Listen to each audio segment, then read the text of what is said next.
Good morning and greetings of peace. Uh, I represent the Brahma Kumaris organization, and it's a fortune and pleasure to be here this morning today at the TEDx event, and also to meet and interact with all these young faces here. So I'm absolutely delighted to be here, and thank you for having me here today. This topic is excellent, a good start in life, and what I've been asked to share on is the subject of mental well-being. And I was thinking that it's an excellent subject in the context of the TED conferences, because TED conference is a platform to share original ideas. And so I was reflecting on this subject of mental well-being.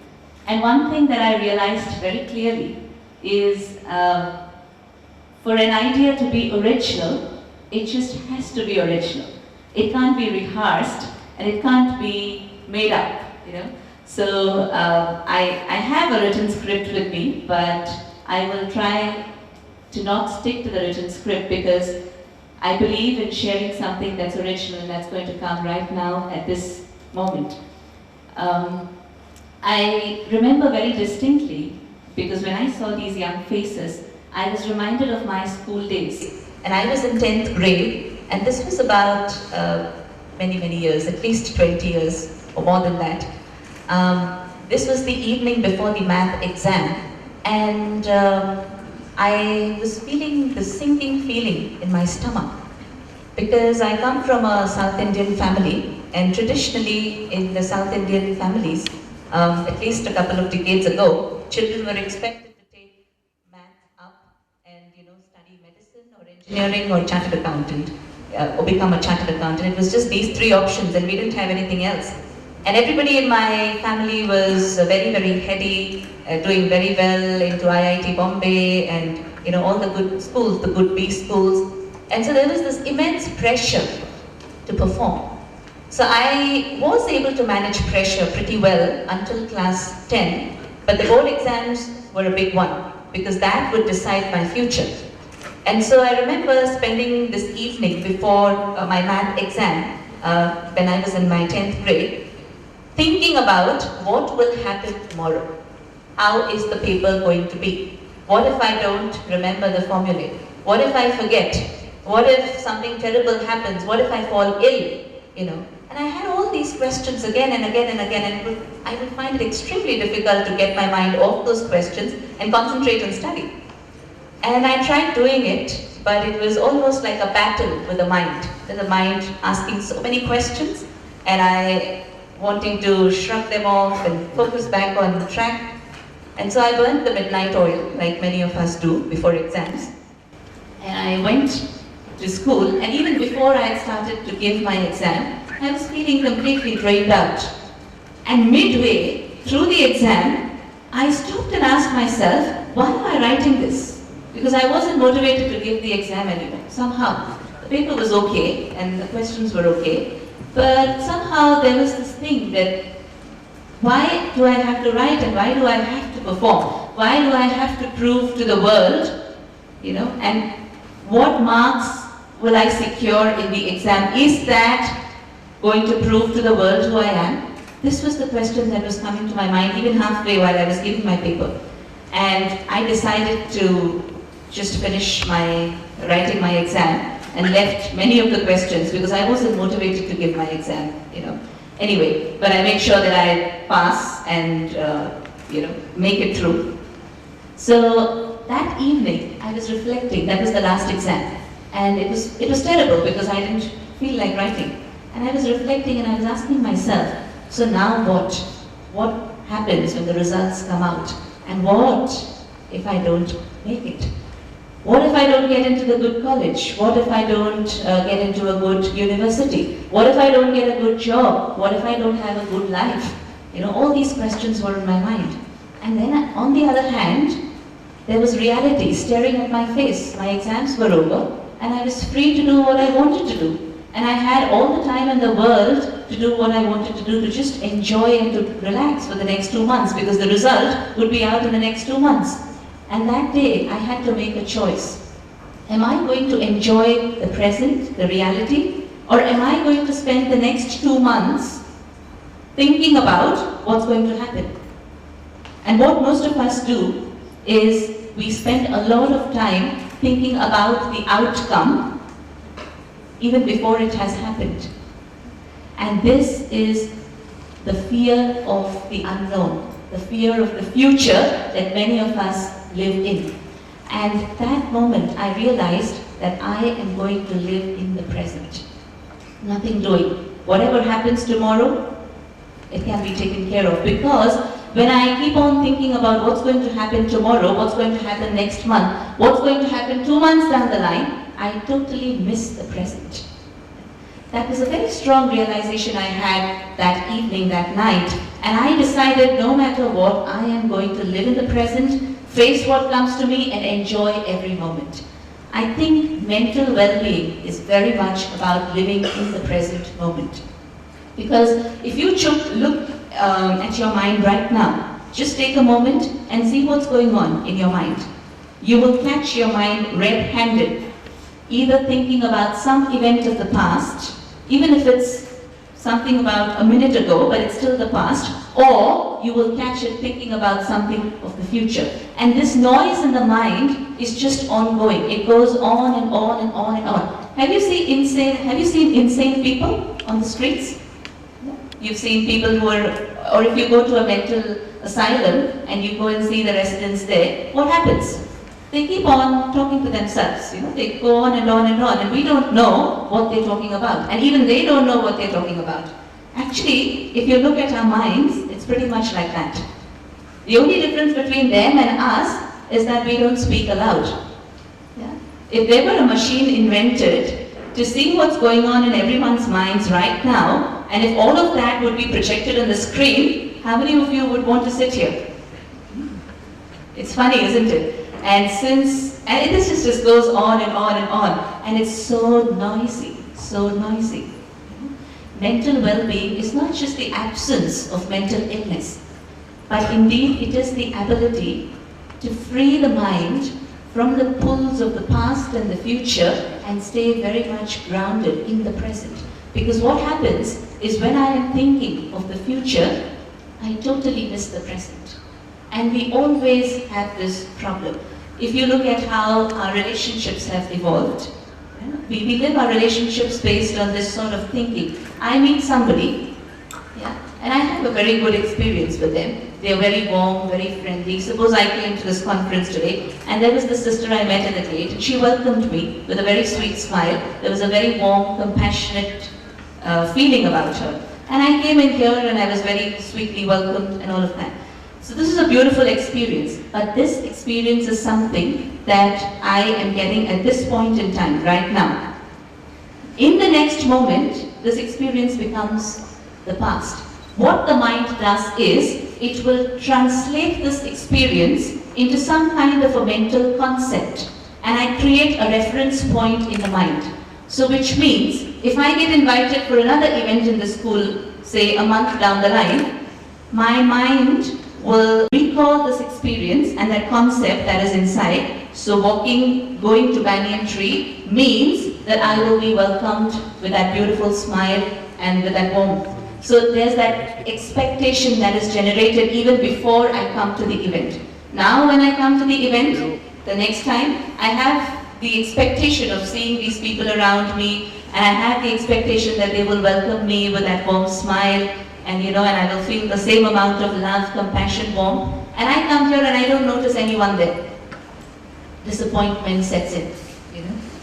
I am not disappointed because nobody welcomed me, but I am disappointed because the expectation that the mind had created, which was completely unrealistic, was not fulfilled. This is how we live life. In every close relationship, this is what happened.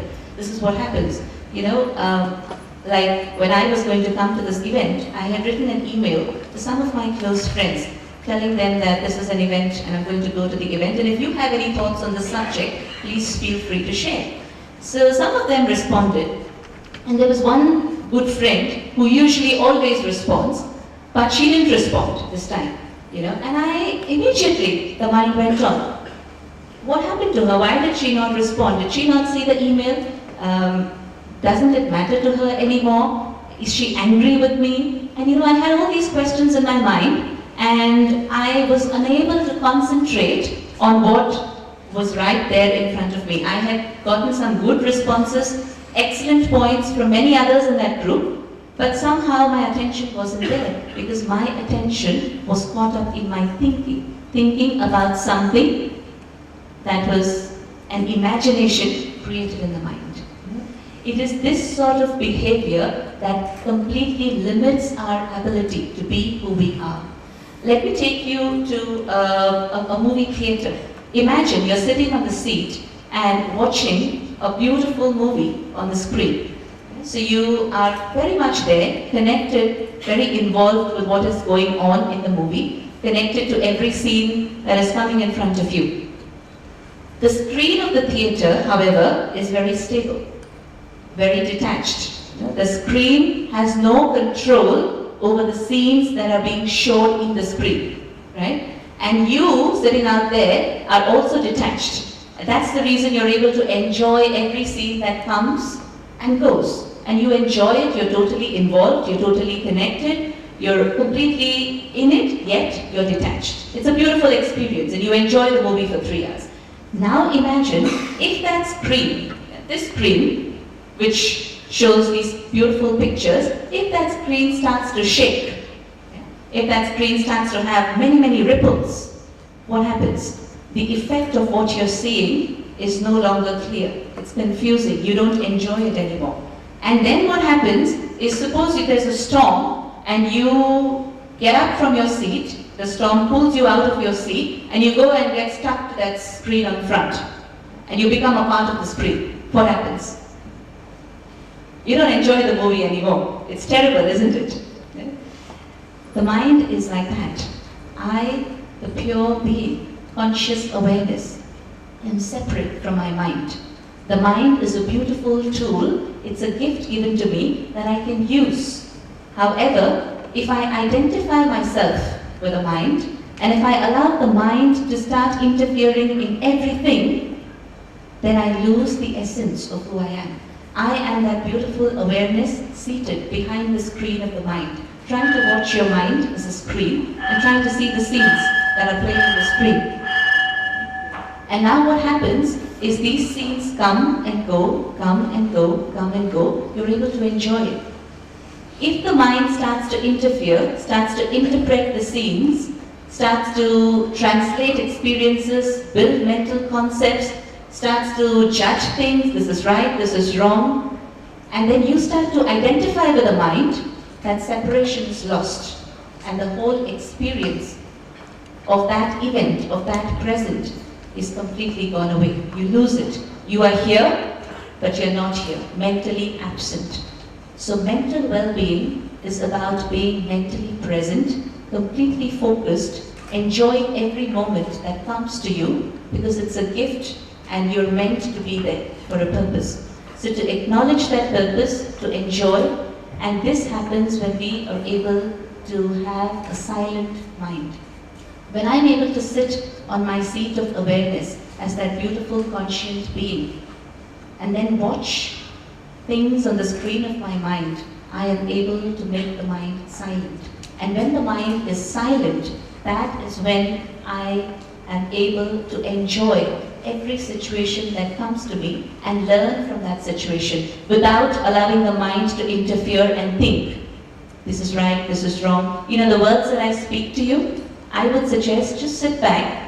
Don't allow the mind to interfere as you listen to these words. What happens is, the moment you listen to the words, the mind will start to say, this is right, this is wrong, I agree with this, I don't agree with this, I don't understand this. And what happens in that thinking is you miss out on a lot. Instead, you just sit back, listen to these words as they come, and just listen to them and try to connect with the energy, the essence that is being conveyed behind the words. And you will feel there's a total connection between us. We are not separate, we are completely connected. And over a period of time, when the mind is silent, all the information that's gone in there, whatever is useful will come to you with time. It's like the World Wide Web. You have so much information out there. Yeah? But then when you search with a particular keyword, what's useful comes up.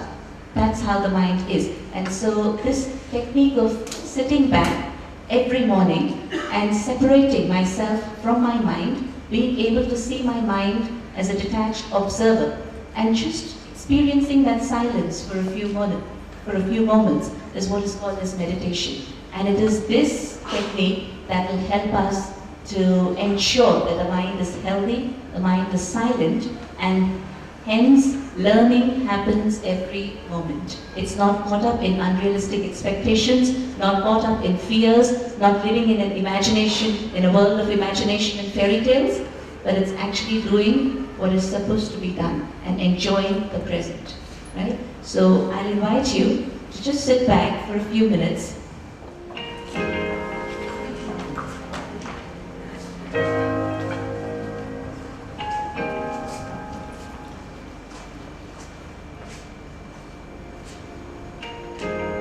Just gently sit back and watch the scenes in front of you.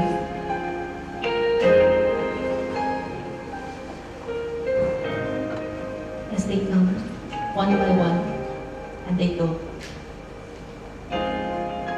The nature, as we see it, is so attractive and is so beautiful, because everything in nature is very present.